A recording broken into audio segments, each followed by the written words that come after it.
네, 여러분 안녕하세요. 경익난과 토론합시다. 오늘 토론 주제 제 입고 있는 자켓에서 느껴지십니까?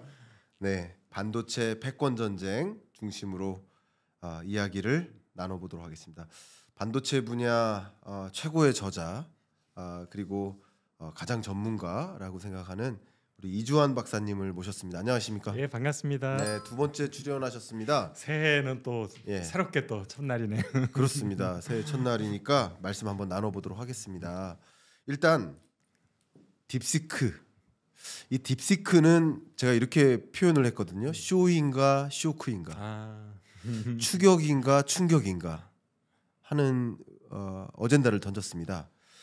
이 딥시크 등장의 의미 그리고 이 반도체에 주는 시사점, 반도체 시장에도 분명 AI 시장에 엄청난 파장을 줄 거라 생각하는데 저의 해석보다도 박사님은 어떻게 이 시장의 변화를 감지하셨습니까? 일단 저희 이제 연휴 기간에 그 소식 나왔잖아요. 네. 그래서 그러면서 이제 저도 이제 모니터링 쭉 해봤는데 일단 주가를 모니터링 해봤고 나스닥 쪽에 네. 진짜 그날은 엄청나게 엔비디아가 특히 대장주가 네. 많이 빠지면서 전반적으로 다 영향을 받았는데 네. 또 바로 다음 날은 또 금방 상당 부분을 다시 또 회복을 하는 모습을 보이기도 했었고 그래서 이제 잦아드나 했더니 3일째 되니까 또 한 번 하게 또 있고 예. 그래서 현재 아마 투자자들 지금 혼동스러운 것 같아요. 이게 네. 영향이 큰 건지 네. 지금 사실 교수님 말씀은 그대로 예. 이게 이제 차차 속의 태풍인 건지 정말 큰 쇼크 정도인지 네. 그래서 저도 이제 고민을 좀 하고 있긴 한데 일단은 제가 볼 때는 이제 이게 반도체 칩 메이커 엔비디아 같은 애들한테 미친 영향이 있을 것 같고 그렇죠. 거기에 또한 메모리 HBM을 납품한 한국 업체들에 미친 영향 우리는 거기가 더 관심이 많겠죠. 네. 또 하나는 남은 빅테크. 왜냐하면 걔네들 기본적으로 데이터 센터 최종 고객들이니까 이제 이렇게 나눠서 제가 어느 쪽이 가장 타격이 클까? 어디는 네. 별로 없을까 좀 고민을 많이 해봤거든요. 그래서 지금 사실은 일단은 중국의 발표들은 상당 부분은 좀 숨겨져 있는 게 많다 보니까 일단 본인들이 발표한 걸 일단 액면 그대로 맞다고 인정을 한다고 하고 나서 일단 전제해서 얘기를 해야 될 것 같습니다. 맞습니다. 그래서 보니까 일단은 뭐라고 얘기를 했냐면 자기들은 엔비디아의 H800 칩을 가지고 구성을 했다. H800 칩이라는 거는 원래 그러니까 블랙웰 나오기 전에 호퍼 칩의 메인인 H100이 있거든요. 네. H100을 미국에서 상무부에서 중국의 기업들에 판매하지 못하도록 해버렸어요. 그랬더니 조금 약간 다운그레이드 시켜서 H800이라는 걸 만들었어요. 네. 그러니까 엄밀히 말하면 100에 대해서 성능이 80% 되니까 80이 맞는데 080인데 어감상 080이 그러니까 800이라고 이름을 붙인 거예요. 네. 네. 80% 성능. 그것도 근데 지금 못 팔아요. 또 막혔어요. 그러니까 H800을 썼다면 이미 미국의 두 번째 제재가 있기 전에 미리 확보해놨던 재고로 만들었다는 얘기인 것 같고 네. 그 후에 지금 작년부터는 H20이라는 모델을 또 한 번 다운그레이드. 이제는 800이 80%니까 20이라는 얘기는 아마 H100 대비 5분의 1 정도 성능이라고 네. 생각이 돼요. 100하고 20이니까. 네. 네, 대충 그렇게 이해하시면 될 것 같은데 그 제품을 지금 판매하고 있어서 만약에 H800 제품이 지금의 만약에 삼성전자, SK 하이닉스가 납품하는 엔비디아 칩의 메인이 그거다라고 하면 영향이 좀 있을 수 있는데 이미 H20으로 넘어가고 그 상위 버전은 1년 이상 이미 중국 쪽으로 가는 걸 아예 팔지 못하고 있는 상황이라 네. 현재 한국 기업들이 파는 모델은 중국 쪽으로 갈 거면 이미 훨씬 다운그레이드 돼 있는 거기 때문에 네. 영향이 상당히 제한적일 수밖에 없는 거고 네. 그 다음에 엔비디아 같은 경우는 엔비디아 제일 많이 주가가 하락했는데 따지고 보면 H800도 엔비디아 거거든요. 그렇죠. 근데 일각에서는 이런 얘기도 있어요. 왜 화웨이가 자체적으로 칩 만들었다고 얘기를 했었잖아요. 네. 그래서 이제 그 모델이 들어가 일부 쓰였다라고 이제 기사가 나오긴 했는데 구체적으로 엔비디아의 주가 화웨이 칩 중에 어떤 부분에 얼만큼 비중 이런 것까지 나오지가 않아요. 그래서 그게 어쨌든 분리가 안 되지만 여전히 메인은 엔비디아 칩을 써서 만들었다. 요것이 그래서 결국 엔비디아의 현 시점에서는 큰 타격 줄 건 없는데 우려가 되는 거는 블랙웰이나 루빈칩 같은 고성능 칩을 쓰지 않고 본인들의 입장에서는 이제 메인 고객한테 팔지 않는 네. 중국말에 특화시킨 다운그레이드 칩만으로도 오픈 AI와 비슷한 퍼포먼스 낼 수 있는 이제 서비스가 가능했다라는 게 충격이잖아요. 그죠. 네. 그렇게 되면은 기존에 이제 엔비디아 H100, H200, B100, B200을 사던 고객들, 뭐 테슬라, 엔비디아, 마이크로소프트 뭐 아마 많잖아요. 네. 걔네들이 굳이 비싼 칩을 사려고 할까에 이제 우리가 궁금증이 그렇죠. 생기니까 예. 그러면 이제 엔비디아 비싼 칩을 안 사고 좀 기다렸다 다른 기업의 싼 칩을 사거나 그렇죠. 엔비디아 쪽에서 너네 옛날 거 살래 재고 없니? 그거 좀 만들어줘라고 할 수 있게 되면 네. 아무래도 마진율이 틀릴 수가 있죠. 가장 최신 칩에 비하면은 그런 면에 있어서는 엔비디아에 약간 영향이 있을 수 있는데 자 중저가인데 엔비디아 말고 그럼 중저가를 살래라고 결정을 내리고 싶다. 네. 그러면 누가 만들어 팔고 있느냐가 없잖아요. 현재까지는. 그렇죠. 누군가가 재빠르게 준비하고 있다. 방 중저가 예를 들어 절반 가격의 칩인데 성능이 딱 가격만큼은 한다라고 하면은 빅테크 기업들이 혹할 수가 있죠. 우리도 그럼 절반 가격에 걸 사서 꾸미겠다. 데이터 센터 만들겠다. 근데 현재까지는 뭐 몇몇 AMD도 있고 몇몇 있긴 하지만 일단 물량도 크지 않을 뿐더러 그게 뭐 엄청 중저가도 아니에요. 사실은. 그렇죠. 네, 그래서 조금 성능이 떨어지면 비슷한데 가격이 조금 싸다 정도의 메리트라서 지금 사실은 H800 정도의 임팩트가 있지는 않고 이제 그런 제품은 현 시장에서는 아직은 없다라는 거. 그래서 등장할 수는 있겠죠. 등장할 수 있는데 최소한 1년 이내에 힘들겠다라는 게 제 생각이거든요. 네. 그러니까 엔비디아도 사실은 단기간으로 보면 사실 큰 영향을 받을 건 없다고 저는 생각이 되고 있고 마지막으로 이제 영향을 받을 건 빅테크 기업들 최종 수요층인데 네. 여기에서 이제 엇갈리잖아요. 미국의 빅테크 기업들은 주가가 빠지고 한국의 네카오는 오히려 주가가 그렇죠. 올라가는 상황에서 서로 완전히 다른 방향으로 지금 나타나고 있는. 요것이 어떻게 보면 우리가 이제 포인트일 수도 있는데 네. 미국의 빅테크 기업들은 이미 선주문 많이 해놨어요. 이미 계약 물량들이 있는 거죠. 근데 그게 가장 최신의 고성능 칩들이거든요. 네. 아직 출시되지 않은 칩까지도 이미 입도 선매를 해놓은 상황인 거죠. 그렇죠. 특히 테슬라 같은 경우 블랙을 미리 30만 개, 40만 개 해놨으니까 그러니까 걔네들은 어차피 그걸 사야 돼요. 계약이 돼 있으니까. 아니면 그렇죠. 위약금을 또 물고 뭐 복잡하잖아요. 네. 법적인 이슈가 나올 수도 있고. 그러니까 얘네들은 빼도 박도 못하고 싼 거로도 가능하지만 비싼 걸 일단 사야 돼요. 그 물량이 작년에 산 거 올해 연말까지는 다 그걸로 가야 되니까 그래서 사실은 제조 원가 측면에서 혜택을 볼 여지는 없는 거죠. 싼 칩을 살 수는 없어. 근데 그러면 서비스 입장에서 보면은 자기들은 동일한 서비스를 하는데 굉장히 비싼 돈으로 셋업해놓은 인프라를 가지고 서비스를 해야 되잖아요. 그렇죠.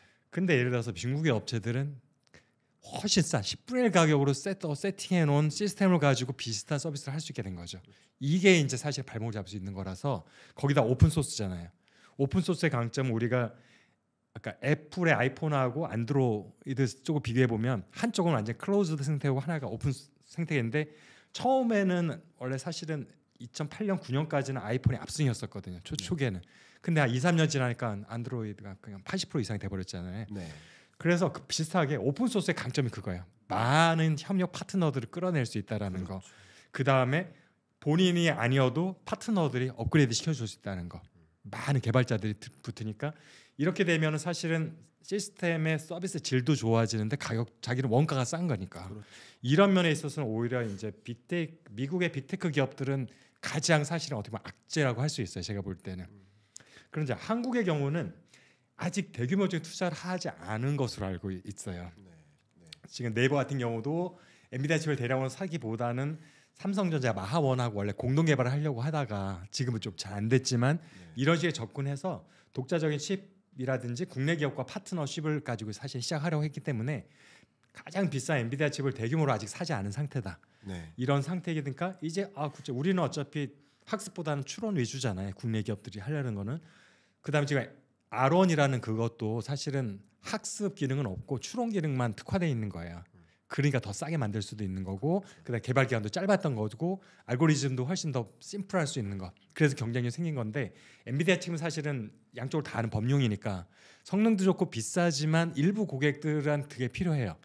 근데 대다수의 고객은 거기까지가 필요가 없어. 본인들이 그렇죠. 하는 서비스에는 추론만 하면 되거든요. 그렇죠. 이용만 하면 되니까 네. 내가 뭔가를 막 만들어야 되는 수준은 일부 고객만 필요한 거라서 그런 사회에서 대규모 투자 안 하고 있었는데 한국 기업들은 더 싼 거 해도 되는구나. 네.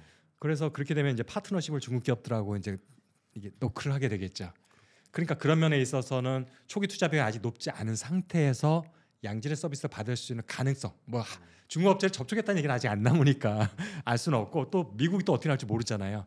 우방국들한테 뭐 딥시크랑 거래하면은 너네 죽어 뭐 이러면은 사실 안 될 수도 있으니까. 하지만 어쨌든 현 시점에서 보면은 그냥 투자자 입장에서 심리적으로 봤을 때는 미국 빅테크 기업들은 마이너스 요인이 더 크고 한국 빅테크 기업들은 마이너스 요인은 많지 않은 상태에서 기대 상황이지만 아직까지는 가능성 수준이지만 플러스 요인이 발생했다라고 보니까 주가에서 그렇게 반응을 한 것 같습니다. 네. 좋은 총평이신 것 같습니다.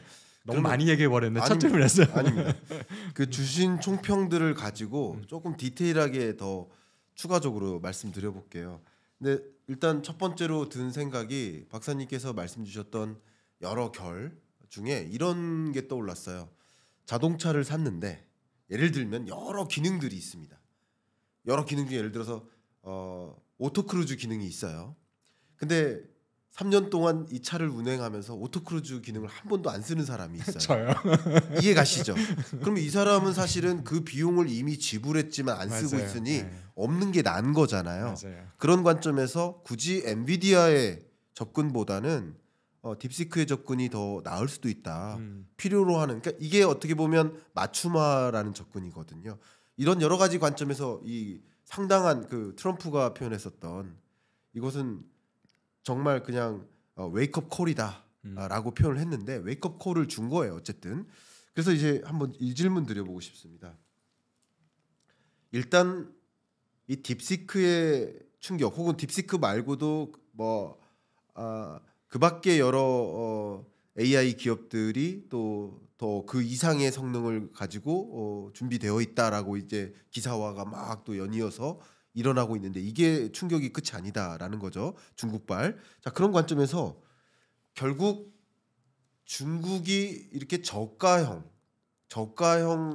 나름의 고사양 이런 AI를 출시하는 과정에서 시장의 판도가 분명히 바뀌긴 바뀌는데 수혜를 입는 수혜자들이 있고 피해를 입는 피해자들이 분명히 있을 거예요. 산업계에서. 근데 일단 가장 대표적으로 피해를 입는 그 계층은 경쟁자인 거고 수혜를 입는 계층은 그 AI를 사다 써야 될 소위 서비스 기업들이지 않을까. 그래서 우리나라 네카오 같은 경우는 오히려 긍정적이 된 거예요. 그럴 수 있는 그렇죠? 거예요. 네. 근데 그 제가 지금 한번 말씀 속에서 추론을 해보는 겁니다. 근데 그 수혜자들도 이 AI 서비스를 소비자에게 공급해야 될 공급업자 입장에서 예를 들어 여러분 유튜브로 이 영상을 보고 계신데 유튜브도 결국 서비스를 제공하는 AI 서비스를 제공하고 있는 거예요. 지금 이 영상을 여러분 보고 계시고 있다는 것은 자동차 막도 다 그렇게 그렇죠. 쓰는 거고. 우리가. 자, 그러면 여기서 많은 미국의 이 빅테크 기업들이 플랫폼 기업들이 AI를 맞춤화하고 맞춤화된 서비스를 제공하기 위해서 내재화의 움직임이 있었어요. 맞아요. 그죠? 그럼 내재화의 움직임이 있었던 기업들과 거기에 더 많은 투자를 했었던 기업들과 그렇지 않은 기업들 간에 또 희비가 엇갈릴 수 있지 않을까 하는 생각도 지금 들었거든요. 이 부분 어떻게 생각하십니까? 아마 우리가 M7이라고 하는 정도 가장 공용 기업들의 그렇죠. 경우는 제가 볼 때는 다 자체 AI를 개발하고 있었고 그렇습니다. 하고 있는 중이고요. 네. 그 다음에 사실 자체 개발을 못 하고 있는 거는 그만큼의 여력이 없는 기업들이라 보시면 돼요. 자본력이나 뭐 여러 가지 인프라가 그렇게 봤을 때 사실은 그 독자적인 AI 칩을 개발하고 했던 이유는 두 가지. 엔비디아 게 너무 비싸. 쓸데없이 너무 비싸. 그렇죠. 그 다음에 그거는 사실 범용 칩이잖아요. 어떻게 보면 우리가 지금 메모리 반도체도 여러 가지 다양하게 오고 있고 최근에 제가 사실은 들으면서 조금 저건 아닌데 싶은 게 뭐냐 하면 AI용 반도체와 메모리 입장에서 범용 메모리라고 얘기하는 게 조금은 불편하거든요. 왜냐하면 AI에 들어가지 않는 거에는 서버용이 있고 그래픽용이 있고 모바일용이 있고 PC용이 있고 많이 다양하잖아요. 네. 그런 건 범용이 아니에요. 범용 반도체라는 거는 PC에 들어가는 게 범용이에요. 범용의 뜻은 용량만 맞으면 규격이 다 똑같아서 아무데나 꽂았을 수 있다라는 개념인데 모바일이나 서버용이나 그래픽은 조금씩 다 커스터마이즈가 돼야 돼요. 네. 구체적으로 들어가면 스펙들이 달라서 네. 그러니까 그 범용 제품이 아닌데 AI가 아닌 그냥 제품인 거예요. 기존부터 있었던. 네. 근데 그거를 범용이라고 하는 건 사실 정확한 표현이 아니고 교수님 같은 경우는 사실은 제가 반드시 관심 많으니까 이 기회를 빌어서 앞으로 이제 좀 더 정확하게 설명해 주실 때 하면 좋겠다. 또 하나 잘못 쓰는 건 레거시. 예. 레거시라는 거는 이거는 기술을 얘기하는 거예요. 똑같은 그래픽 DDR을 만드는데 한국 기업들은 12나노로 만드는데 중국은 18나노로 만든다. 그럼 12나노는 선단 기술이고 18나노는 레거시 기술인 거예요. 이런 개념이거든요. 네. 어느 용도로 쓰느냐고 전혀 상관이 없는 거예요. 레거시란 말은 같은 제품에 있어서 더 기술 발전이 느린 옛날 올드한 기술력을 쓰는 게 레거시. 범용은 엄밀히 말하면 PC용이 범용. 이거는 커스터마이즈가 전혀 필요 없는 용량만 맞으면 아무데나 꽂아 쓸 수 있는 게 범용. 그래서 우리가 보통 AI가 아닌 제품을 범용이라고 하는 것도 일정 부분 오류를 범하고 있는 거고 그걸 또 레거시로 하는 것도 잘못된 표현이다라는 걸 말씀드리고 싶고요. 자, 그럼 다시 이제 원래 질문으로 돌아가서 네. 그래서 조금씩 커스터마이즈가 필요했던 거예요. 빅테크 기업들은. 엔비디아가 비싼 게 첫 번째, 두 번째는 걔네 거가 우리 거에 필요한데 약간 어차피 모디파이가 필요해. 그럴 바야 우리가 직접 개발하는 게 제일 좋겠다라는 거. 왜냐하면 지금 애플을 우리가 보면 휴대폰 업체로 아시잖아요. 근데 애플은 AP를 직접 만들어요. 낸드도 직접 만들어요. 근데 걔네 시장 점유율을 할 때 뭐 안 나오잖아. 왜? 그냥 자기가 소비해버리고 제3 판매가 없으니까 안 잡히는 거야. 통계를. 그렇죠. 근데 안 만드는 게 아니라 기술이 없는 게 아니에요. 이런 식으로 사실은 빅테크 비교 때 내재화를 하겠다는 거여서 만들어도 사실 몰라요. 맞아요. 네. 만들 완성을 했고 수준이 얼마인지 우리가 알 수가 그리고 없는데 내재화를 증명하기가 힘들어요. 통계적으로. 맞아요. 그죠? 네. 네. 그래서 우리가 모른다가 맞는데 네. 자기만 알겠죠. 그렇죠. 그래서 지금도 사실은 엔비디아 칩을 많이 쓰지만 상당 부분은 테스트하고 있을 거예요. 자사 칩들을. 그래서 얘네들은 그러면 어떤 영향이 있을 거냐, 영향이 클 거냐 적을 거냐. 사실은 지금 딥시크라는 게 칩을 만드는 회사가 아니거든요. 네. 서비스 업체라는 거. 그래서 어떻게 보면 오픈AI가 타격을 받겠지만 만약에 칩을 사서 쓰는 관점이라면은 얘네들도 어차피 엔비디아 칩을 사서 썼기 때문에 네. 이제 엔비디아의 저가 칩을 요구하는 방향이 생기거나 본인이 개발하다 방향이 맞았구나. 자체 칩을 만들어 보자라는 게 좀 더 강화될 가능성이 있다는 거. 대신에 좀 더 저가로 만들 수 있겠죠. 아, 나는 추론 기능만 필요해. 나는 학습 기능 두 개가 다 필요한 게 그렇게 많이 필요하지 않아. 그래서 뭐 엔비디아 거는 좀 양쪽에 다 필요한 것에 한 30%를 산다면 한 70% 물량은 다른 AMD나 다른 걸 사거나 직접 개발한 칩을 쓰겠다라는 그런 움직임이 전략적으로 있을 수 있을 것 같아서 중립적인 거죠. 네. 좋다 나쁘다로 얘기할 건 없는데 네. 앞으로 의사 결정할 때 방향성이 조금 더 구체화될 것 같다는 생각이 들고요. 네. 그다음에 직접 자체 칩을 개발할 능력이 안 되는 네카오를 포함해가지고 네. 이제 그런 플랫폼 업체들 같은 경우는 이게 어떻게 보면은 전략적인 의사결정할 때 하나의 좋은 이정표가 생긴 거예요. 아, 우리 블랙웨일까지 필요 없다. 우리도 그렇게 되면은 좀 더 싼 걸 사도 된다는 걸 알았으니까 이제 뭔가 원가 절감 측면에서 접근할 수 있게 된 거죠. 근데 그것을 할 때 아쉬운 거는 아직은 엔비디아 시장 점유율이 너무 높아요. 80~90%가 되다 보니까 좀 로우 그레이드를 사고 싶은데 그거를 제공할 만한 공급체가 별로 없다라는 게 문제라서 지금 시장에 어떻게 보면은 다른 칩을 직접 설계한 업체들이 사실은 제조는 TSMC가 있잖아요. 네. 어차피 걔네가 만들어줄 거야. 엔비디아도 똑같거든요. 설계만 잘 돼 있으면 네. 언제든지 칩 시장에 들어올 수 있다는 거예요. 내가 필요한 걸 1차적으로 쓰겠지만 제3자 판매도 가능한 거잖아요. 그렇죠. 많이 만들 수 있으면은. 네. 그래서 그런 부분에서 엔비디아 같은 경우는 좀 더 악재가 많다고 볼 수도 있는 거죠. 그렇군요. 말씀 주신 것처럼 좀 정말 주신 말씀 속에 또 계속 질문이 꼬리에 꼬리를 물고 이제 붙고 있는데 제가 이 젠슨 황이 주로 입는 블랙 또 가죽 재킷. 일론 머스크도 또 자주 맞아요. 입는 재킷을 사실은 입고 있는데 제일 처음 옛날로 돌아가면은 스티브 잡스부터 청바지 입고 터틀넥에 터틀넥에 이걸 검정색으로 입었어야 되는데 어쨌든 이들이 많이 흔들렸었습니다. 그러니까 이런 딥시크는 딥시크의 일시적 쇼크로만 끝나는 게 아니라 또 추가적인 이런 변화를 또 가져올 것이라고 본다면 딥시크의 충격은 또 어쩌면 이제부터 시작이다라고도 볼 수 있는데 그런데 이제 이 질문을 좀 드리고 싶습니다.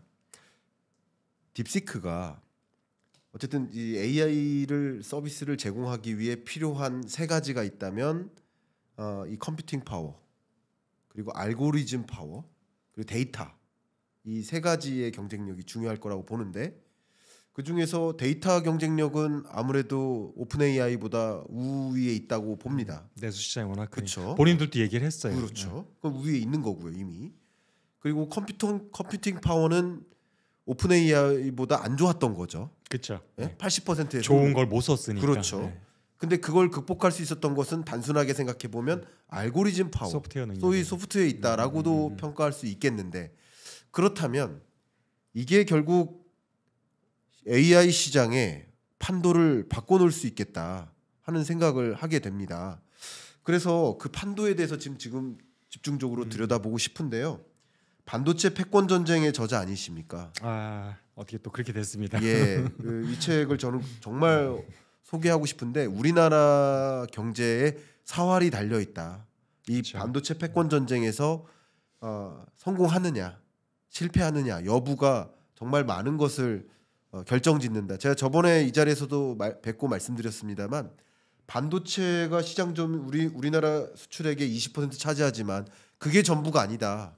왜냐하면 우리가 수출하는 그 모든 것, 스마트폰, 가전제품, 컴퓨터, 디스플레이 다 반도체 덩어리예요. 핵심 부품이죠. 그렇죠. 그러니까 반도체를 잃으면 정말 다 잃는 상황이 되기 때문에 이 반도체 패권 전쟁 정말 중요하겠다라고 다시 한번 코멘트해드리고 여러분 책에 관심 있으신 분들은 제가 고정 댓글 상단에 안내를 해드릴 테니까 한번 노크해봐 주시길 바라고 그래서 이 질문 드리고 싶습니다. 이렇게 알고리즘 파워를 중심으로 딥시크가 해결책을 구해나갔다. 저는 약간 이렇게 생각했어요. 식재료가 필요해요. 다시마가 필요해요. 다시마 안 준다는 거예요. 그 다시마 안 준다니까 다른 걸 갖고 온 거예요. 미원을 갖고 오든 어쨌든 그래서 그 이상의 맛을 낸 거예요. 전 이렇게 평가를 하거든요. 맛깔스러운 비유시네요. 예, 감사합니다. 어떻게 이 판도를 바꿔놓을 거라고 보십니까? 지금 사실은 이미 초반에 말씀을 하셨는데 아까 그 AI 쪽에 사실은 경쟁 우위를 차지하고 있는 세 가지 요소를 말씀하시면서 네. 이제 그 중에 이제 두 개는 중국이 사실은 어떻게 보면은 조금 미국에 비해서 조금 열악한 부분들이잖아요. 네. 하드웨어, 그러니까 컴퓨팅 능력하고 그 다음에 이제 그러니까 데이터는 오히려 우위에 있는 거고 그렇죠. 공짜로 막 쓸 수 있는 그것 때문에 오히려 이제 이슈가 될 수도 있긴 하지만 네. 그래서 결국 핵심은 소프트웨어 파워 가지고 이제 우리가 비교를 해야 되는데 제가 볼 때 그래서 제가 빅테크 기업들이 가장 충격을 크게 먹었을 거라고 생각을 하는 그렇죠, 거예요. 그렇죠. 본인들은 더 좋은 아까 지금 요리로 말씀하셨으니까 그냥 독일에 몇 백만 원짜리 칼과 네. 남비아 프라이팬을 가지고 해서 요리를 했는데 네. 중국에서 저기 남대문 시장에서 만든 거 사가지고 만드는데 더 맛있는 거야. 그렇죠. 고객 평점이 더 높아. 양은 냄비로 요리했어. 그러니까 엄청난 충격일 수밖에 없어요. 그렇죠. 나 트리플 네. 스타인데 네. 그래서 사실은 빅테크 기업들이 가장 충격을 받을 거라고 생각이 되고 그러다 보니까 초반 반응을 제가 보니까 어떻게든 깎아내리려고 평가절하하려고 뭐 니네가 사실은 했지만 사실은 이런 비용을 다 빼고 계산한 거야. 여기 들어가면 비싸져라는 게 이제 하나의 반응이었었고 너네 그 알고리즘 우리 거 베낀 거잖아. 오픈 AI 쪽의 반응. 그다음 미국 정부에서도 일부 바에서는 그런 식으로 이제 반응이 나왔었고 이제 또 하나는 너네 그 불법 데이터 그 수집해가지고 한 거잖아. 그거 이제 문제 삼을 거야 우리가 뭐 그렇죠. 이런 식으로 하는 거. 이제 이런 건데 공통적으로 뭘 느끼셨어요? 추가적인 제재를 가한다. 그거는 이제 나중에 이제 결과로서 나올 건데 예, 공통적인 거. 어떤 반응을 했든지 한 가지는 확실해요. 퍼포먼스를 냈다. 퍼포먼스. 그죠. 퍼포먼스를 확실히 내가 냈다. 졌다는 인정을 하고 들어간 거예요. 그렇죠. 근데 뭔가 딴지를 걸고 싶은 건데 와. 그냥 단순히 서비스로 봤을 미국 기업들 내가 졌다는 인정한 거거든요. 그거를 딴지 건 거가 없어요. 비교해 보니까 사실은 이런 조건에서 우리가 더 우위라는 발표 본 적이 없어요. 맞아요. 그게 핵심이거든요. 그 핵심이네요. 그래서 어떻게 보면은 미국이 최소한 그러니까 하드웨어가 있고 소프트웨어가 있잖아요. 네. 이제 반도체 시장을 크게 보면은 사실은 팹리스가 어떻게 보면 소프트웨어니까 전체 팹리스 시장의 70% 이상을 미국이 장악하고 있으니까 네. 확실히 여지까지 소프트웨어 파워는 미국이었거든요. 네. 근데 이제 제조로 보면 아시아에 다 몰려 있잖아요. 대만, 한국, 일본에 다 있으니까 그래서 파운더리가 됐건 IDM이 됐건 그래서 이제 뭐 어쨌든 하드웨어가 약하니까 하드웨어를 미국 땅에 두자라는 게 칩스법이잖아요. 그렇죠. 그래서 TSMC, 뭐 삼성전자 뭐 다 공장을 짓게 유도하는 거 하드웨어를 위해서. 네. 근데 뭐 소프트웨어는 어차피 그건 내가 제일 잘해라고 생각했는데 그 부분에 있어서 지금 충격을 받은 거거든요. 이게 충격인 거예요 미국한테는. 네, 미국 네. 반도체 업계와 빅테크 기업들한테는. 그래서 사실 이게 굉장히 큰 임팩트를 주고 있는 거고요. 그래서 이 부분이 정말 짧게 끝나고 말 건지 아예 하나의 큰 전환점, 미중 패권 전쟁이라는 큰 그림에서 봤을 때 뭔가 지금 중국이 카운터 펀치를 하나 날린 것지. 네. 요거는 우리가 지금 판단 좀 어렵죠. 그렇죠. 좀 더 지속적으로 보면서 EA의 완성도와 실제로 유저들의 평가나 이런 것들 좀 더 봐야 되는데 네. 지금 그러면서 어쨌든 서비스가 제공하는 여러 가지 뭐 퍼포먼스나 알고리즘에 대해서 인정을 한 거예요. 미국 기업들이. 그렇죠. 내가 졌다 된 거, 유인이 된 거고. 그렇죠. 근데 여기에 지금 한 가지 변수. 제가 좀 더 그거를 분석을 딥하게 한 기사를 하나 봤어요. 네. 이제 누군가 전문가가 써본 거예요. 예. 딥시크를. 그러면서 그 분석글을 쓴 건데 거기서 두 가지 버전으로 테스트를 했어요. 네. 영국어 버전과 중국어 버전. 되게 재밌잖아요, 비교가. 네네네. 이것을 일반적인 것들에 질문을 던지고 이제 분석하게 했을 때로 보면은 중국어 버전이 훨씬 정확도가 높았어요. 아무래도 중국에서 개발하다 보니까 그렇죠. 영어로 했을 때는 이제 조금 네. 애매한 것들이 나오긴 그렇죠. 했는데 그러니까 중국어 버전이 훨씬 강하구나 영어 버전보다. 음. 그게 하나. 또 하나. 그런데 중국의 체제와 관련된 질문을 던져 보니까 영어 답변이 훨씬 더 객관적으로 정이 나오는데 중국어 답변은 알 수 없습니다. 내지는 판단이 어렵습니다. 말하면 안 되죠. 얼마나 많은 그 정보에 그게 네, 있는지를 규제가. 알 수 있는 거예요. 네. 이게 어떻게 보면은 장점이다 단점인 거예요. 중국이 갖고 있는. 그래서 중국이라는 게 사실 13억의 데이터를 현재 중국 정부에서 굉장히 강하게 컨트롤 안 하잖아요. 데이터 정보 보안에 대해서. 그러니까 그리고 본인들이 그러잖아.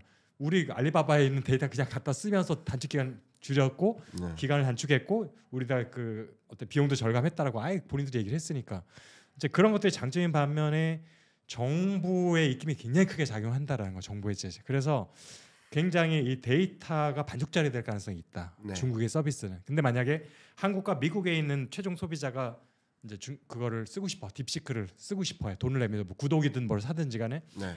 했을 때 이제 물론 영어 버전을 주로 쓰긴 하겠죠. 네. 영어 버전은 중국어 버전보다 정확도가 떨어지고 중국어 버전을 쓰자니 중국과 관련된 거는 말도 안 되는 얘기를 하고 있고 네. 이 부분에 있어서 이제 고민이 되는 거예요. 그렇죠. 중국 걸 쓸 때. 네. 이런 것들이 어떻게 보면은 사실상 퍼포먼스는 되게 좋은데 체제적인 약점을 갖고 있다. 중국의 네. 서비스 기업들이 갖고 있는 이런 부분이 하나의 변수가 될 것 같습니다. 너무 좋은 표현이시네요.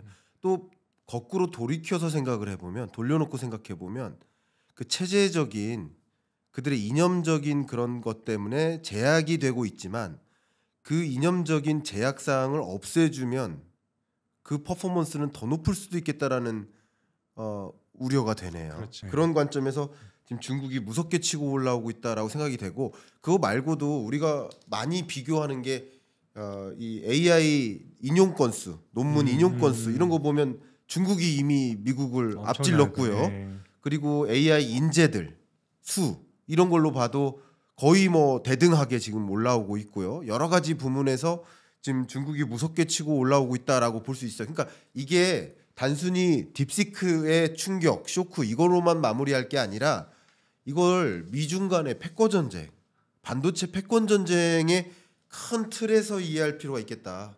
전 그렇게 보고 있어요. 그래서 반도체 패권 전쟁의 저자시니까 이 질문 드리고 싶습니다. 그러면 분명 트럼프는 가만히 있지 않을 거예요. 그리고 이미 그 보고를 받자마자 했던 엄청난 표현이 이건 웨이크업 콜이다. 나 예의주시하겠다 하면서 뭐라고 했냐면 레이저 포커스 두겠다. 레이저 포커스. 여기에 진짜 이것만 쳐다보면서 내가 대응하겠다라고 했어요. 그러니까 분명히 미국은 어떤 제재든 또 도입할 겁니다. 그렇죠. 예. 그 도입할 거고 그리고 또 중국은 그걸 굴하고 있진 않을 거예요. 이 패권 전쟁이라는 틀에서 봤을 때 이런 미중 간의 AI 패권 전쟁, 기술 패권 전쟁 이게 어떻게 전개되고 있다, 어떻게 전개될 거라고 보시는지 말씀 부탁드리겠습니다. 지금 반도체 시장을 분석을 할 때 현실적으로는 네, 두 개 버전으로 분석을 해야 돼요. 네, 글로벌 반도체 시장과 중국 반도체 시장. 네, 이 두 개를 분리해야 되는 이유가 지금 반도체 장비, 소프트웨어, 기술, 그다음에 거기에 들어가는 고성능 칩, 네, 또 들어가는 고성능 메모리 다 제재를 하고 있잖아요. 네, 심지어는 미국 기업이 아닌 우방국까지도 다 포함해가지고 네, 그러니까 중국 같은 경우는 점차 공급망이 내재화될 수밖에 없는 본인의 의지와 상관없이 그렇죠. 생존을 위해서는. 네, 그래서 지금 어떻게 보면은 재밌는 게 이제 그런 얘기 많이 나오잖아요. 미국이 중국을 제재할수록 중국의 자립화 능력이 점점 빠르게 좋아지고 있다 이런 얘기 많이 나오잖아요. 네, 그게 뭐냐면은 맨 처음에 보면 반도체 제재 화웨이가 대표적이잖아요. 화웨이부터 시작이 됐으니까 트럼프 1기 행정부 때 2019년도 그때는 뭐냐면은 미국 기업이 만든 반도체 칩을 화웨이에 팔지 말아라가 된 거예요. 네, 거기서 시작을 했는데 그랬더니 우회로 해가지고 샀잖아요. 다른 나라 통해 가지고. 네, 그러면 이제 우방국들도 어쨌든 미국의 기술과 장비를 이용해서 만든 반도체 칩을 화웨이에 팔지 마라. 이렇게 되니까 그럼 내가 직접 만들래. 그래서 자회사에 보면은 하이실리콘이라고 이제 팹리스가 있어요. 네, 야, 네가 만들고 우리 칩은 TSMC가 만들자. 그랬더니 한동안 그렇게 또 한참 갔어요. 그러니까 미국이 그다음에 TSMC한테 너네 중국 기업한테는 팹리스 서비스 하지 마. 그래? 그럼 알았어. 그러면 중국 로컬 애들 중에 파운더리 누구 없니? 했더니 SMIC가 제일 잘해요. 야 그러면은 너 하이실리콘이 설계하고 SMIC가 만들어. 하니까 또 빠르게 파운더리 실력이 높아졌어요.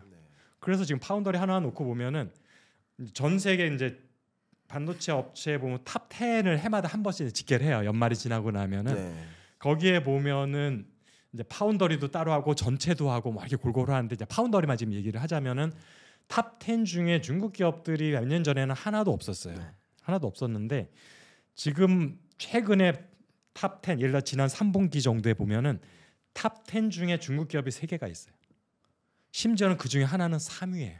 삼성전자 바로 다음. 그러면은 누가 밀려났냐면 전통적으로 삼성전자 훨씬 오래전부터 파운더리 하던 대만의 UMC와 미국의 글로벌 파운더리에 밀려났어요. 중국 SMIC한테.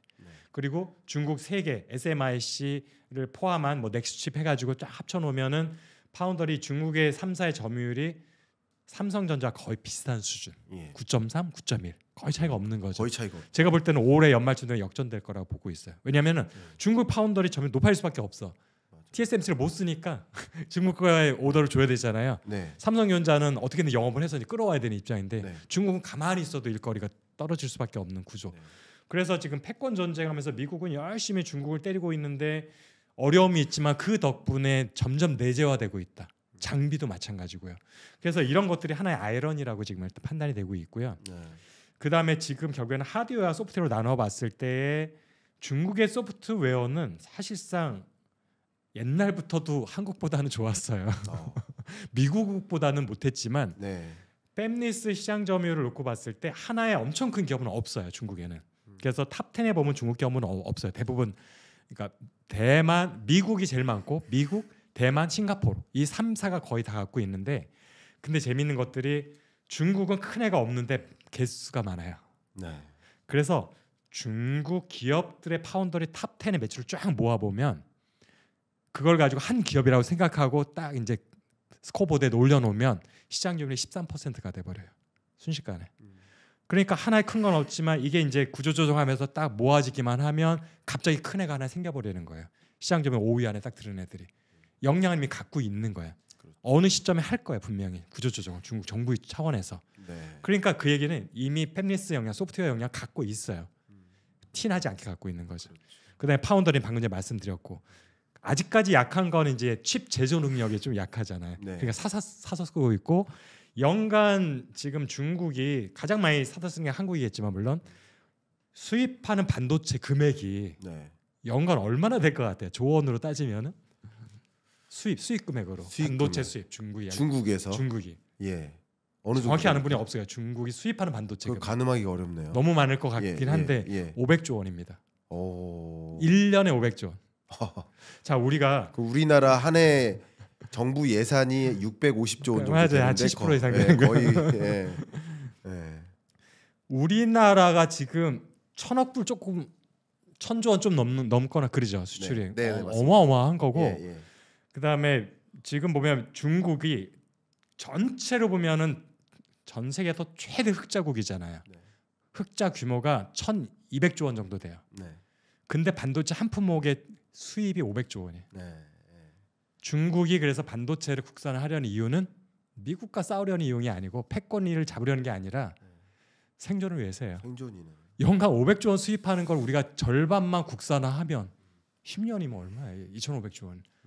근데 지금 중국이 2014년 말 6월 달인가 반도체 산업을 우리가 일으키겠다라고 하면서 이제 정부에서 발표를 했을 때 향후 10년 동안 1조 위안 지금으로 하면 198조 원 정도예요. 당시에 180조 원 정도 했었는데 200조 원 잡고 10년 동안 200조 원을 투입해서 국산화율을 50%만 만들면 1년이면 6개월이면 뽑는 거예요. 그래서 중국의 입장에서는 안 하려 안 해서 어느 수가 없는 거고 정말 경제적인 이슈가 가장 크다 보고 있고요. 패권 전쟁을 떠나서 그렇죠. 패권 전쟁 할 의사도 없어요. 애초부터. 이거는 경제에서 시작된 거예요. 수입에 500조 원인 반도체 하나에서 발생하는데 이 말씀드렸죠. 야 10년 동안 200조 원 투입해도 이게 싼 거네. 연간 500조 원이니까. 그런 의미에서 중국이 200조 원이 아니라 400조 원을 투입한다 하더라도 중국은 손해난 장사가 아니라는 거예요. 근데 이런 사실은 무역적인 경제적 수치적인 것들을 분석 안 하고 그냥 표면적인 것만 갖고 얘기를 하니까 막 기술 패권 전쟁이라는 것을 우리가 그냥 쉽게 표장을 해버리지만 들여다보고 하면, 왜냐하면 2014년이면 미국이 중국에 대해서 뭐 아무런 뭐 시비도 걸지도 않았고 중국도 시비도 걸지도 않았어요. 2014년으로 돌아가 보면 그렇죠. 그 당시 상황은 아무런 이슈와 그렇죠. 갈등이 없었어요. 없었죠. 근데 그걸 했다는 얘기는 경제적인 이유예요. 100% 제가 볼 때는. 경제적인 이유에서 반도체를 내재화하겠다라는 움직임을 해왔던 것이고, 그 움직임 속에서 얘가 이것들 봐라 이렇게 치고 올라오네, 패권 전쟁을 AI나 반도체 중심으로 가져가는 거죠. 그쪽 그쪽 그 싹을 오도가 잘라야겠다. 경쟁국에서 보기에는 위기를 느낄 수 있게 된 그렇죠. 거죠. 예. 그런 경로가 느껴집니다. 저도 말씀하시는 것처럼. 그러면 제가 이렇게 질문 드릴게요. 이번에 반도체 패권 전쟁이라는 책을 내셨잖아요. 사실 그 책의 거의 지분 0.1%는 저한테 있지 않나요? 10%는 되지 않을까요? 10%? 아, 왜냐하면 네. 책을 쓰지 않으면 제로인 거잖아요. 네. 쓰면 100인데 네. 맨 처음에 불쏘시개를 강하게 짚어주신 분이 김광석 네. 교수님이니까.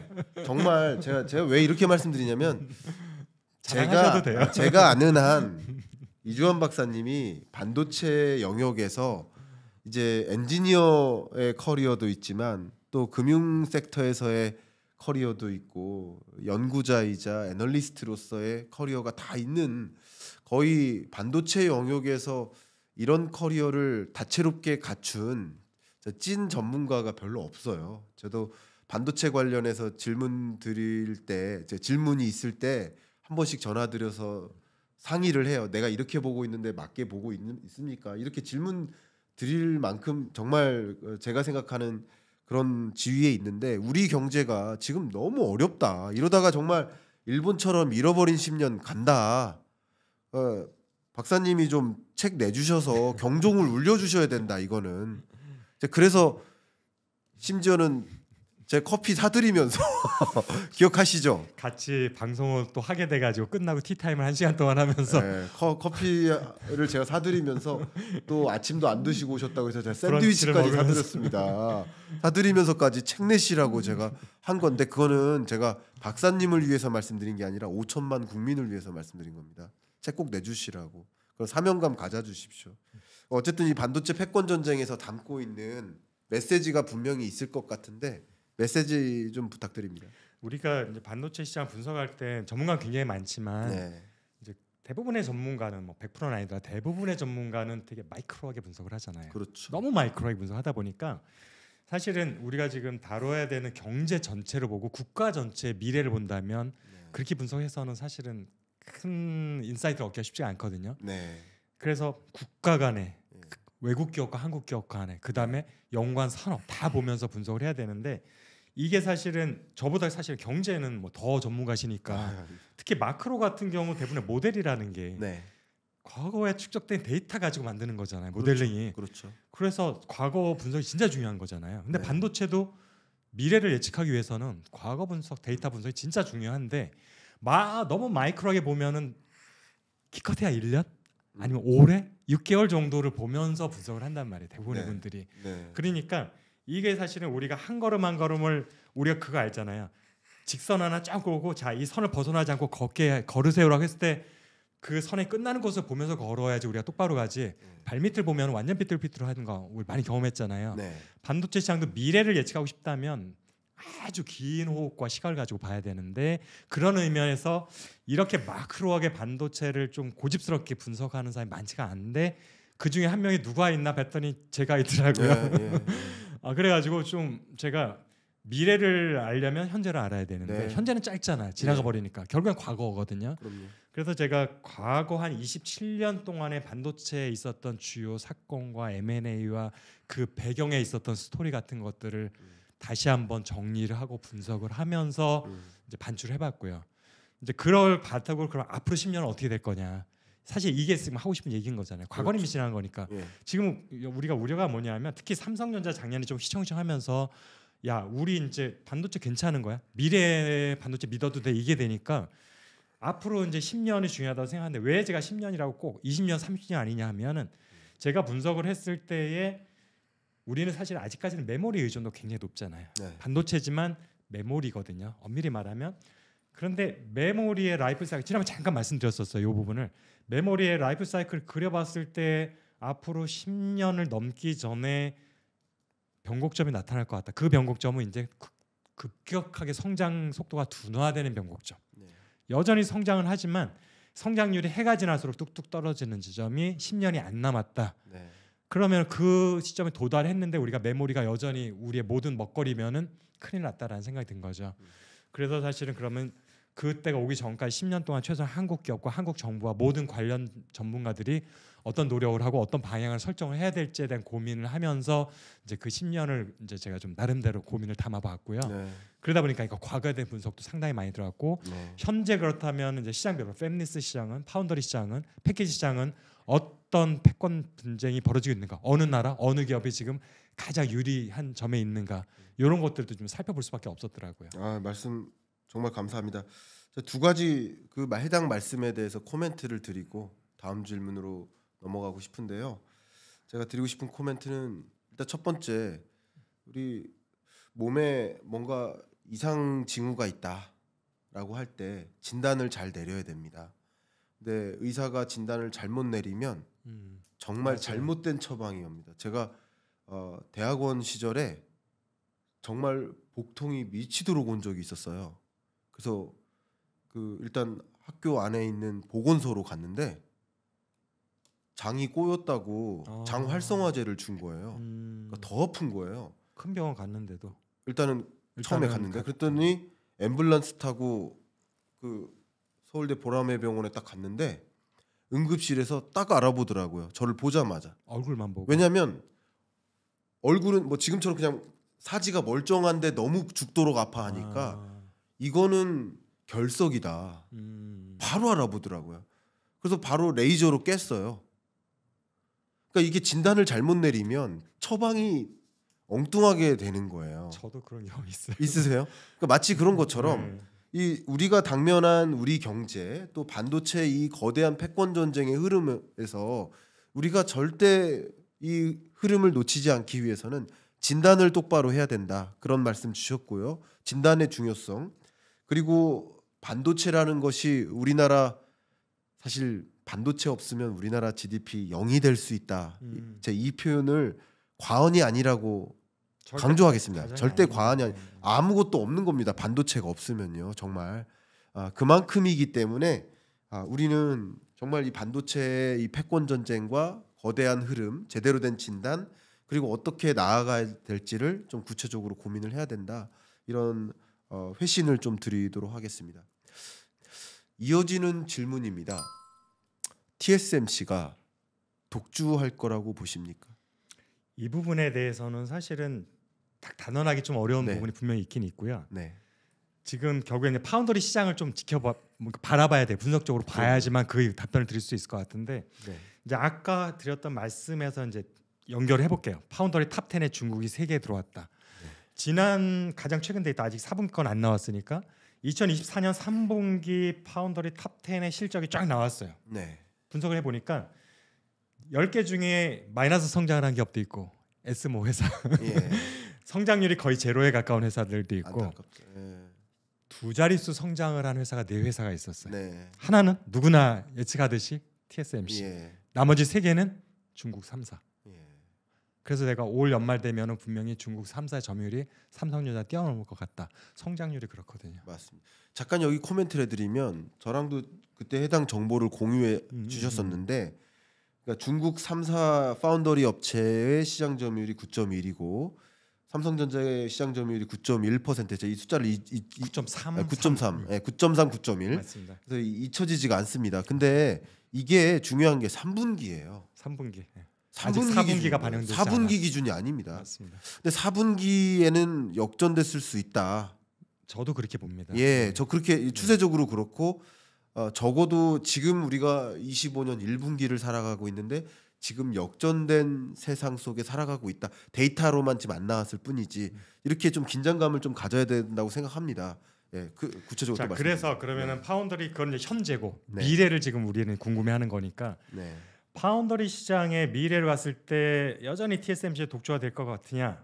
자, 그러면은 먼저 TSMC라는 회사가 왜 이렇게 잘 나갈 수 있느냐 먼저 생각을 해야 돼요. 네. 결국에는 우리가 반도체 D램에 이렇게 출렁출렁하는 이유는 가격의 변동성 때문인 거고, 가격의 변동성 생기는 거는 수요와 공급의 불균형이잖아요. 뭐 당연한 얘기인 거잖아요. 이거는 마찬가지로 TSMC의 몸값이라는 게 이제 콜이 많이 들어오는 거, 인기. TSMC의 몸값이 높아지는 이유는 공급이 딸려서 그런 거예요. 고객은 많은데. 네. 자, 근데 TSMC한테 지금 많은 고객들은 누구냐? 결국엔 팹리스가 고객이니까. 네. 다 미국 기업들이죠. 네. 미국의 팹리스 기업들이에요. 빅테크 기업들도 그중에 많이 들어가 있고, 그렇죠. 가장 지금 TSMC의 매출의 1등 공신인 어디냐? 얼마 전까지 애플이었어요. 지금 엔비디아가 1등 자리에 올라왔고, 애플, AMD 요 3사가 가장 큽니다. 네. 그러니까 TSMC 매출에서 차지하는 고객의 비중이. 그리고 나서도 지금 마이크로소프트, 뭐 메타, 아마존 다 직접 칩 만들겠다고 그랬잖아요. 네. 그다음에 심지어 인텔도 일부 파운더리 TSMC 한다고 그랬잖아요. 그 얘기는 TSMC의 일거리를 맡기고 싶은 고객은 줄을 서 있어요. 수요는 넘쳐납니다. 다 지금 그걸 감당을 못해요, TSMC가. 네. 자, 그럼 TSMC가 만약 1등 기업이 항상 일감이 넘치는, 그러니까 호황기인 거잖아요. 파운더리 호황기인데, 네. 우리가 알다시피 경제적으로 일반적으로 산업에서 호황기가 오면 1등만 돈 버는 게 아니라 대부분 실력 없는 애들 다 돈 벌잖아요. 네. 물량이 넘쳐나 흐르니까 1등이 못해 그러면 2등한테 붙어가고, 2등도 못해 그러면 3등한테 가잖아요. 근데 네. 문제는 지금 1등이 못하는 그 제품을 2등, 3등이 만들 능력이 없다라는 거예요. 네. 그러니까 스필오버가 되질 않아요. 이게 일반적으로 우리가 알고 있는 호황기하고 전혀 다른 양상이 나타나는 것. 왜냐하면은 지금 말씀드렸던 미국의 빅테크 팹리스 기업들이 원하는 건 3나노, 2나노 제품이거든요. 예. 지금 3나노를 양산할 수 있는 거는 딱 두 개밖에 없어요. TSMC, 삼성전자. 그럼 그 밑에 있는 기업들은 뭐야? 지금 글로벌 파운더리랑 UMC는 이미 14나노에서 포기했어요. 우린 더 밑으로 안 내려간다. 레거시만 하겠다. 못 하겠다. 네. 그 다음에 중국 업체들은 EUV 장비가 없어요. 7나노가 한계예요. 그 밑을 만들 수가 없어요. 이론적으로도 실질적으로. 그러니까 지금 4나노, 3나노를 만들 수 있는 건 TSMC와 삼성전자밖에 없는데, 네. 삼성전자는 지금 신뢰를 잃었잖아요. 심지어는 내부 고객마저도 지금 등을 돌렸잖아요. AP를 지금 엑시노스 안 쓰겠다. 네. 퀄컴한테 맡긴다는 얘기는 TSMC한테 맡긴다는 얘기거든요. 제조를. 그렇게 되니까 결국엔 TSMC 독주가 계속 될 수밖에 없는 상황. 그래서 지금 마땅히 TSMC 거를 견제하거나 그 물량을 나눠 가질 만한 기업이 없기 때문에 한동안 독주가 가능할 수밖에 없다라는 게 일단 첫 번째. 자, 근데 또 하나. 지금 시장 점유율이 65%예요. 64.9까지 올라갔어요. 네. 좀 있으면 70% 되겠죠. 될 수밖에 없어요. 현재 지금 수급의 불균형을 따져보면. 네. 자, 70%가 된다? 어떤 시장에서 누가 제일 먼저 거기에 대해서 이슈를 제기할까요? 유럽과 미국이에요. 중국이 그렇죠. 아니에요. 중국, 한국이 아니에요. 그렇죠. 왜냐하면 미국이나 유럽 정부는 자기 나라 기업이라 할지라도 독과점에 대해서 굉장히 엄격한 잣대를 항상 들이미는 거 아시잖아요. 네. 애플, 마이크로소프트, 구글 다 미국 기업인데 조사 들어가잖아요. 유럽은 더 심해요. 그러면은 제가 볼 때는 그 마지노선이 70%라고 생각을 하고 있어서, TSMC의 시장 점유율 70%가 넘어가는데 어느 정도 기간이 지속되면 분명히 독과점 이슈가 진행될 겁니다. 공정거래 쪽에서, 유럽과 미국에서. 이게 이제 하나의 변수인 거예요. 그렇게 되면은 어차피 TSMC는 그걸 이제 과징금을 피하기 위해서는 줄여야 되잖아요. 시장 점유율을. 그렇죠. 그 얘기는 이제 수주를 안 받거나 회사를 분사하거나 뭐 이런 거잖아요. 그래서 어떤 쪽을 택할지 모르겠지만, 또 그렇기 때문에 또 하나 가능성이 뭐냐면, 누군가 TSMC가 원하는 거기도 해요. TSMC밖에 못 만드는 그 제품을 만들 수 있는 파운더리가 등장해주면 네. 자연스럽게 점유율이 낮아져요. 시장은 커지면서도. 그렇겠죠. 네. 그래서 어떻게 보면 내가 TSMC CEO라면 삼성, 인텔, 라피더스 세 개 중에 누구 하나가 빨리 2나노 공정 양산에서 대량 성공을 했으면 좋겠다라는 입장일 거예요. 와. 내가 공정위 조사 안 받고도 계속 영업할 수 있게. 무섭네요. 그 얘기는 예. 삼성전자, 인텔, 라피더스 중에 누구 하나든지 제일 먼저 2나노, 1.8나노, 1.6나노 양산 성공해서 고객의 오케이 사인을 받으면 순식간에 20%까지 올라갑니다. 시장 점유율이. 와. 누가 될지는 현재는 모르죠. 그러니까 되게 재밌게 이 반도체 시장이 뭐 엔비디아도 삼성전자한테 제발 좀 퀄리피케이션 통과해서 HBM 공급 좀 해달라라는 입장이고, TSMC도 경쟁자가 제발 좀 이난도 공정까지 치고 올라와서 원래 독점 기업들은 외로워요. 그러니까 나 외로우니까 혼자 외품을 다 받아야 되거든요. 나 너무 외로우니까 네가 좀 치고 올라와서 나랑 같이 좀 걷자. 이러는데 지금 삼성전자는 신뢰를 잃은 거잖아요. 맞아요. 너무 안타깝네요. 진짜 좋은 기회예요. 상황적으로는 삼성전자한테 네. 확 치고 올라갈 수 있는. 그러니까요. 어쨌든 수요처가 원하고 경쟁자가 원하는 구조라고 한다면 어쨌든 이 상황에서 어떻게 대응하느냐는 너무나 중요하고 그게 좋은 기회가 될 수 있다라는 말씀까지도 정말 경종을 울립니다. 그리고 그러면 제가 지금 절반만 말씀드린 거고 네. 그럼 중국은 걔는 7나노 밑으로 못 만드는 데잖아요 지금. 네. 여기한테 미국의 팬리스들은 안 맡기죠. 못 맡기죠. 못 맡기죠. 네. 일단 정부에서도 가만히 있지 않을 거고 기술이 안 돼. 네. 그러면 중국의 수요자들은 그럼 어디로? 얘네는 TSMC한테 못 맡겨요. 무조건 중국에 맡겨야 돼요. 그렇겠죠. 그러면 중국 파운더리 업체들은 내수 물량만 갖고도 시장 점유율을 점령할 수 있어요. 스코어보드를. 마치 이게 전기차처럼. 그래서 제가 반도체 시장은 글로벌 시장과 중국 시장 두 개 버전으로 분석을 해야 된다는 네. 말씀드렸던 겁니다. 네, 정확한 진단이십니다. 마치 전기차처럼 혹은 그 밖에 다른 2차 산업 전지도 섹터처럼 그랬고, 예. 다 그렇습니다. 어쨌든 중국이라는 거대한 시장에서 규모의 경제 효과를 누려가면서 저가형으로 생산하고 그것을 바탕으로 글로벌 시장으로 진입하는. 좀 우아하지 못하게 말하면 인구가 깡패인 것 같아요. 아, 근데 그 어쩔 수 없어요 경제에서는. 네, 좋습니다. 적절한 표현이신 것 같습니다. 그 우아하지 않다고 들리지가 않습니다. 저는 예. 너무 감사하고요. 박사님, 제가 이 질문 드리고 싶습니다. 중국과 미중 간의 이 패권 전쟁이 격렬하게 전개될 가능성은 높아요. 네. 이 트럼프 2.0 시대에 맞습니다. 그 포문이 일단 멕시코하고 캐나다에 관세를 부과하면서 이 관세 전쟁의 포문을 열긴 열었어요. 그러면 중국과 이 AI와 반도체를 중심으로 한 패권 전쟁이 전개됨에 따라 우리는 어떤 입장으로 대응을 해야 될지 이거 굉장히 중요한 과제입니다. 중국 의존도를 정말 줄여야 되느냐. 사실 트럼프 등장하기 전부터 바이든 시대부터 지난 12월에 중국에 HBM 공급하지 마라. 그렇죠. 이미 12월 달에 전면 중지를 했어요. 이미 했습니다. 그리고 트럼프는 그거보다 더하면 더했지 덜하진 않을 거예요. 자, 그럼 우리는 어떻게 됩니까? 우리 반도체 수출의 거의 40%가 중국으로 가잖아요. 사실 40%라는 거는 이제 중국만 따졌을 때인 거고 사실은 홍콩까지 그렇죠. 따져버리면 예, 더 높아지죠. 더 높아지죠. 메모리로 한정하면 훨씬 높아집니다. 그렇죠. 그러니까 그럼 우리는 이런 관점에서 40% 혹은 40% 이상 그 수출이 중국으로부터 발생하는데 우리나라 전체 수출의 20%가 나홀로 반도체고 그 반도체 수출 대장 품목의 수출이 거의 전량 50%가량 중국, 홍콩으로 가는데 그러면 우리 어떻게 해야 됩니까? 중국 의존도 낮춰야 됩니까? 어떻게 해야 됩니까? 이게 사실은 어떻게 보면은 대만도 사실은 비슷한 문제를 갖고 있어요. 네. 대만도 최종 고객으로 결국 반도체를 이제 수출을 하잖아요. 내수 일부를 제외하면 다 아시아 국가예요.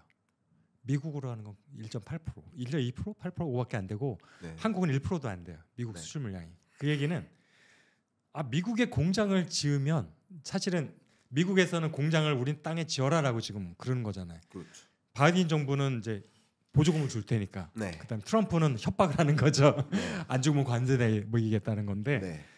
근데 지금 대만도 그렇고 한국도 그렇고 공장 반도체 공장 미국에 지으면 도로 아시아로 수출해야 돼요. 그거를.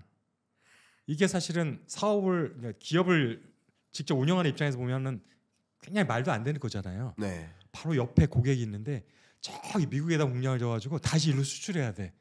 어마어마한 비용을 들여가고 시간도 많이 걸리고 또 일부 관세도 있을 수 있고요. 제품에 따라서는. 그래서 사실은 보면은 이제 대만도 미국의 어떤 그런 압력에 대해서 결코 편한 입장은 아니에요. 공장을 짓긴 짓지만. 그다음에 자 보조금이 그럼 우리한테 굉장히 큰 메리트가 되느냐? 이 부분 제가 좀 분석을 좀 해봤거든요. 네. 지금 제가 이제 뭐 예를 들어 가지고 뭐 삼성전자 받기로 한 게 뭐 한 8조 원 정도 됐잖아요. 최대한 8조 원 정도 된다고 봤을 때 만약에 삼성전자가 미국의 반도체 공장을 짓는다. 일단은 원래는 뭐 400조 뭐 어마어마한 규모를 이제 얘기를 했었으니까 400억 불 그러니까 아마 60조 막 이상 그렇게 했을 때 공장을 지으면 완공되면은 연간 매출이 몇십 조씩 나올 거잖아요. 그게 그 정도 투자를 했으면 그러면 예를 들어 연간 뭐 한 20조 원이 나온다 쳐 매출이. 그러면은 이 중에서 이제 가장 큰 비중은 항상 제조업 인건비잖아요. 판관비잖아요. 인건비인데 한국의 공장에서 인건비와 미국의 공장 운영할 때 인건비 차이는 다르죠. 네. 중국의 경제 가격 경쟁력이 어디서 오냐면은 인건비 싼 것에서 오는 거잖아요. 그래서 싸게 팔 수 있는 거잖아요. 근데 한국과 미국을 비교해도 비슷한 거예요. 그보다 격차는 좀 좁혀지긴 하겠지만 네. 도대체 그러면 얼마나 될까? 근데 정확한 건 모르요. 정확하게 반도체 공장의 인건비를 내가 모르니까. 근데 국가별로 그 중위소득이라는 데이터들은 나와요. 네. 미디언이라는 거. 이건 평균하고 다른 거잖아요. 그렇죠. 실제로 전체 수득을 이렇게 분포를 했을 때 딱 가운데 있는 거고. 근데 결국 임금이라는 거는 정확하게 비례는 안 하지만 소득에 비례할 수밖에 없는 거잖아요. 그렇죠. 어느 정도 같은 예. 방향이니까. 예. 그래서 미국의 중위소득과 한국의 중위소득을 비교해 보면 미국이 한 43% 비싸요. 높아요. 그 얘기는 아마 인건비도 40% 이상 비쌀 거다. 미국 공장은. 네.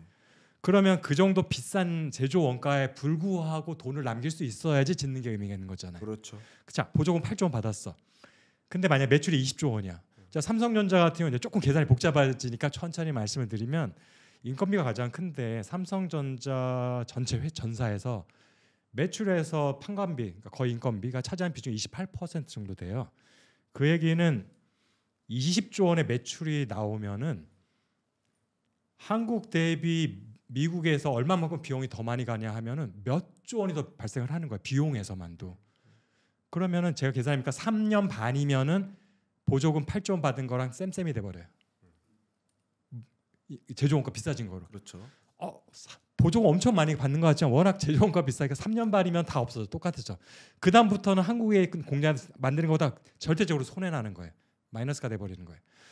자, 그런 상황에서 그거는 뭐냐면은 한국과 미국의 생산성과 일드가 동일하다는 전제하에서 수율이 동일하다는 전제. 근데 이전에 제가 하이닉스 근무할 때 동료가 한 1년 정도 파견 갔다 왔어요. 미국의 공장, 유진 공장이 있었으니까 하이닉스가 갔다 왔는데 얘기를 들어보니까 미국의 반도체 공장은 한국보다 생산성이 60-70%밖에 안 되겠구나. 네.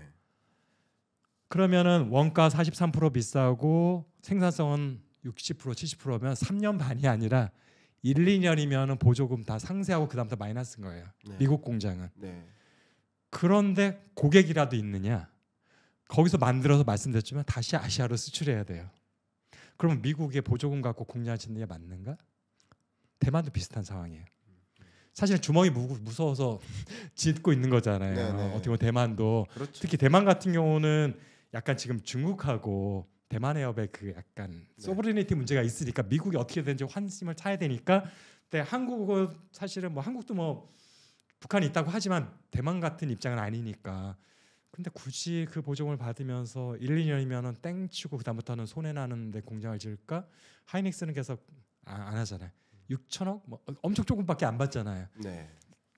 그런 상황이라는 것. 그래서 지금 미국의 반도체 공장이 되는 게 맞느냐라는 것에 질문을 드는 거고.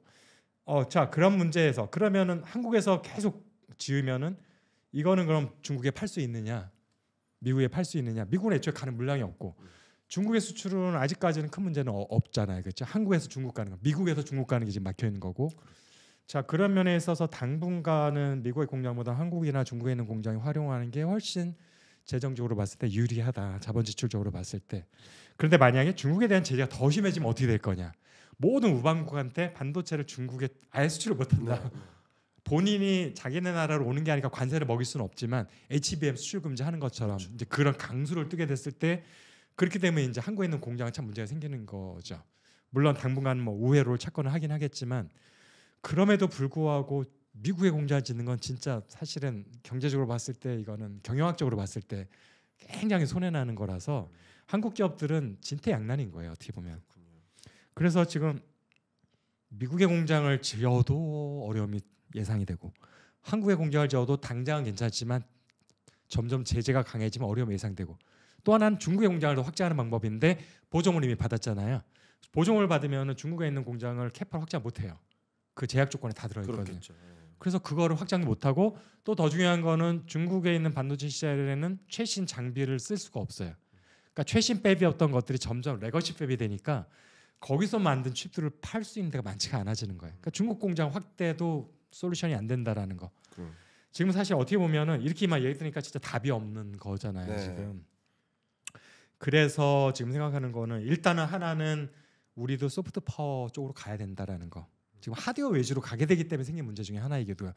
우리도 소프트웨어에서 TSMC에 맡겨버리면 되잖아요. 네, 네, 그다음에 또 하나는 일단 단기적으로 봤을 때 너무 고객 의존도가 중국 쪽이 크다라는 거. 우리 처음에 이게 사실은 처음에 질문했던 거고 네. 이거는 사실은 뭐 10년이 아니라 빠르게 빨리 우리 포트폴리오 변화를 해요. 고객 포트폴리오를 분산시켜야 되는 건 맞습니다. 네. 중국의 의존이 확 줄어들어 놓으면 중국제 수출 못해도 우리 타격이 적어지는 거잖아요. 그렇죠.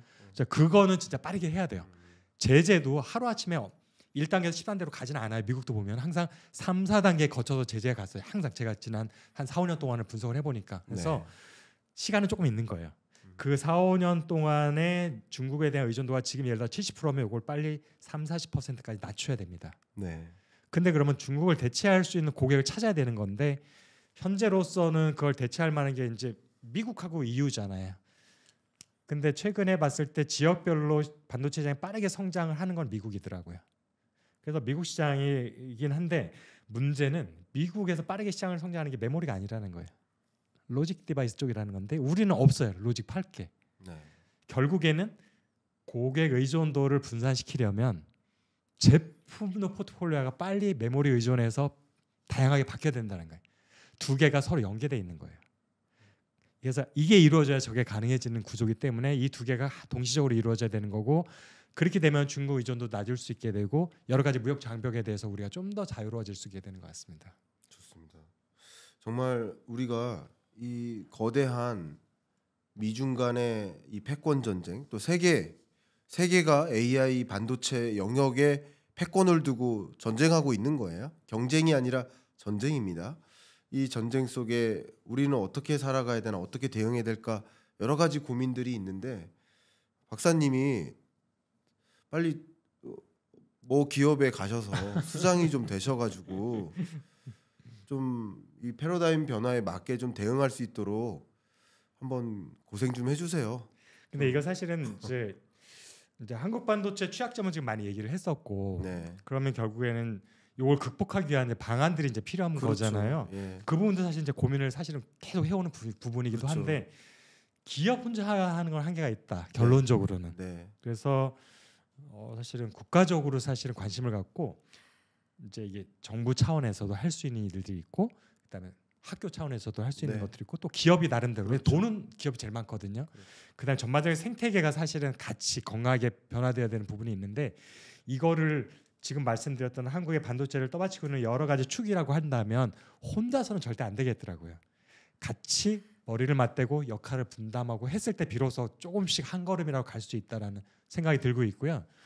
그래서 지금 한국은 지금 뭐 중국 의존도가 높다, 메모리 의존도가 높다라는 두 가지 문제뿐만이 아니라 전반적으로 공급망 생태계가 취약하다라는 것도 사실은 문제가 돼요. 장비 소재 같은 것들, 네. 소부장이라고 얘기하는 것들, 네. 그다음에 인력의 수급의 불균형.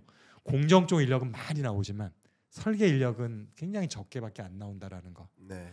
그래서 이런 부분들은 사실은 기업이 혼자 아무리 하려고 해도 될 수 없는 부분들이 많이 있어요. 네. 지금 제가 가장 안타까운 생각하는 것들이 지금 뭐 얼마 전에 정부에서 이제 용인에 이제 반도체 산단 특화 지역 뭐 원래 계획보다 빠르게 이제 인허가가 나서 지금 빠르게 착공이 될 거다라는 얘기를 하면서 반갑지만 또 한편으로는 그보다 앞서 먼저 용인 쪽에 클러스터를 하겠다고 했던 게 하이닉스잖아요. 네. 2019년에 네.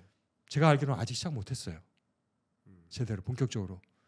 그런데 하이닉스보다 1년 뒤에 일본에서 TSMC를 유치하고자 해서 시작을 했어요. 막 제도 부여하면서. 근데 TSMC의 첫 번째 공장이 이미 가동 시작했어요. 작년 12월에. 우리는 첫 삽도 못 떴어요. 가동이 아니라 착공을 못했어요. 이거 기업이 할 수 있는 게 아니잖아요. 아니죠. 정부, 지자체, 그다음에 주민의 반대가 많았거든요. 지금 하이닉스가 이렇게 느려진 게 이런 것들 기업이 한계가 있고 지자체도 한계가 있어요. 중앙정부가 나서줘야 되는 부분이 분명히 있고요. 이런 거 보면서 안타까운 게 우리가 먼저 플랜도 세웠고 돈도 우리가 대면서 하겠다라고 했는데 안 됐다라는 것들이 한국의 현 상태고 이런 부분들이 해결되지 않으면 뭐 이게 5년, 10년이 돼도 도돌이표다 이런 생각을 지금 하고 있어서 그래서 사실은 기업은 기업 나름대로 할 일을 하지만 기업 내로 할 거라는 건 이제 설계 역량을 키우고 말씀드렸던 메모리 의존도에서 다른 다양한 로직이나 마이크로 프로세서 쪽에 역량을 키우는 것들이 있겠지만 아니 내 그렇게 해도 공장을 못 치면 소용이 없는 거잖아요. 이 부분은 기업 혼자 하는 건 분명히 한계가 있는 부분이어서 정책을 하는 부분들 그다음 중앙 정부 기관 지자체들 다 좀 관심을 가져줬으면 좋겠다라는 부분이 있고요. 그다음에 인재 부분은 또 대학까지 같이 협력이 되는 거잖아요. 교육부에서 뭐 물론 최종적으로 인허가를 갖고 있긴 하지만 이제 대학 입장에서도 사실 적극적으로 나서야 되는 거죠. 새로운 학과 뭐 개설한다든지 뭐 이런 인원 조정을 한다든지 하는 것들은. 근데 지금 보면 중요한 거는 자, 왜 공정 쪽의 인원은 굉장히 많이 배출할 수 있느냐? 다양한 학과에서 반도체 전공 교수님들이 있어요. 네. 그러니까 옛날 같으면은 반도체 할 수 있는 학과가 몇 개 없었는데 지금 해외 유학파들 젊은 교수님들은 대부분은 과에 상관없이 다 반도체 전공하신 분들이 많아요. 그런데 설계는 그렇지가 못하다는 거예요. 네. 전자과밖에 없어요. 그러니까 전자과 한 과밖에 없으니까 다 제약될 수밖에 없고 그다음에 그럼 설계 학과 만들면 되잖아. 가르칠 교수님이 없어요. 설계를 정말 실력이 있으면서 가르칠 수 있는 교수급의 분들을 해외에서 그러면 영입을 해야 되잖아요. 국내는 없으니까. 그럼 그분들을 영입하려면 아무리 비싼 돈 주려고 해도 잘 어려워요.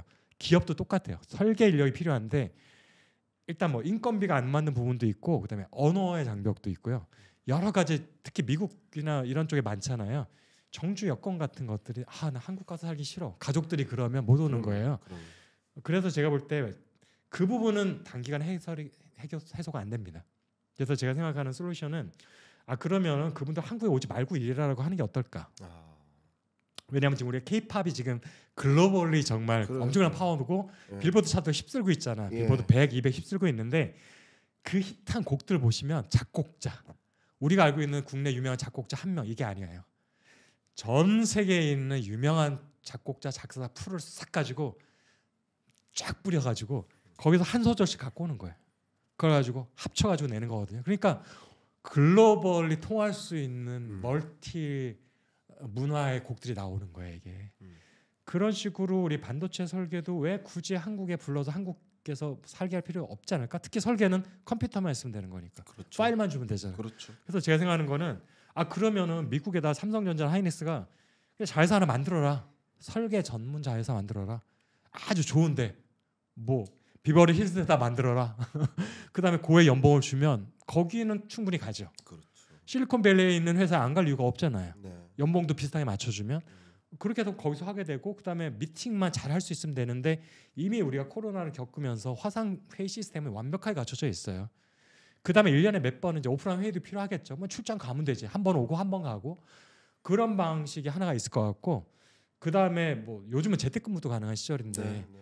그 S급 이제 한 명 꼭 필요해. 근데 뭐 얘가 시카고에 사는데 가기 싫어해? 로스앤젤레스 가기 싫어? 오케이. 집에서 작업해. 내 서버 연결 완벽하게 될 수 있는 컴퓨터 시스템 해주고 대신에 플랫폼을 만들면 되잖아. 설계 플랫폼을 만들어서 여기다가 업로드만 언제까지 해줘. 그다음에 너는 누구 거 보고서 좀 코멘터 좀 해줘.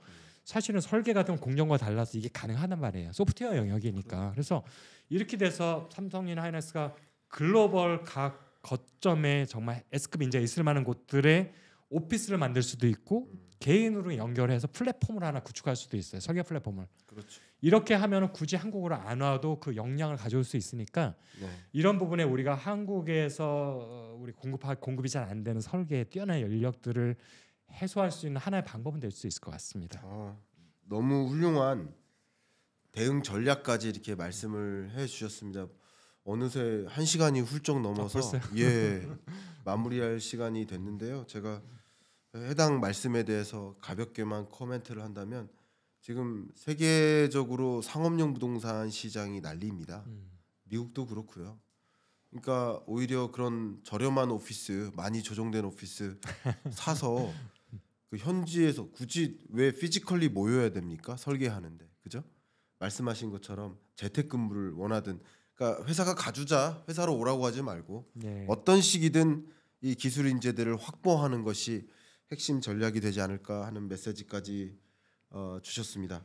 오늘 뭐 긴 시간 이 AI를 비롯해서 반도체 생태계에 어떻게 우리가 이 패권 전쟁에서 대응해야 될지 생각을 해봤는데 말씀 속에서 느껴진 건 어떤 한계 기업에 가는 것은 좀 박사님이 가도록 이렇게 허용해서는 안 되겠다. 그냥 저는 어떤 생각이 들었냐면 뭐 산업통상자원부나 과기정통부나 아니면 뭐 국무총리실로 가시든가 하셔서라도 페이가 너무 적어요.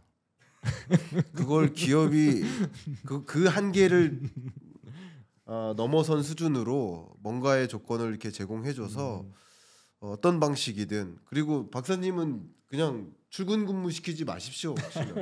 재택근무 하시면서 이런 울림 있는 말씀도 주시고 많은 독자들한테 해안을 좀 주시고 이것은 R&D는 공공재입니다. 민간재가 아닙니다. 그러니까 박사님이 말씀해 주셨던 이런 이야기들은 제가 보기에는 공공재 성격이 강하다.